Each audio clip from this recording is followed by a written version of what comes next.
நம்ம மட்டுப்படுத்த முடியும். இன்னைக்கு பிரதர்லாம் இருக்காங்கல்ல, 3 பேர் தருவாங்க, 3 பேர் தருவாங்க.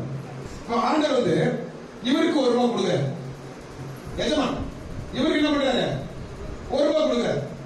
இப்போ இவரை பார்த்தோன்னே ஆளு கொஞ்சம் ஃபேரா இருக்க, இவருக்கு கொஞ்சம் எக்ஸ்ட்ரா கொடுக்குறாரு. கொடுக்குறது ஏன் இருக்கும், என் எதுவும் பெருசு, என் மனசு பெருசு. உடனே எங்க 2 பேருக்கு கோபம்.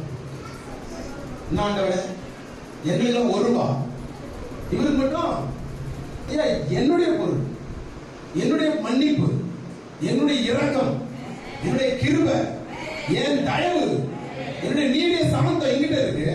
நான் அதை வாரி கொடுக்கிறேன், நீங்க எதுக்கு அடைவீங்க? உங்களுக்கு என்ன பேசுறேன் அதை நான் உங்களுக்கு என்ன பண்ணிட்டேன், கொடுத்துட்டேன். இவருக்கு என்ன கொடுக்கணும்னு சொல்லிட்டு நீங்க சொல்லக்கூடாது. ஆமென் சொல்றீங்க. ஆண்டவர் உங்களை ஆசீர்வதிக்கிறது பெருசு.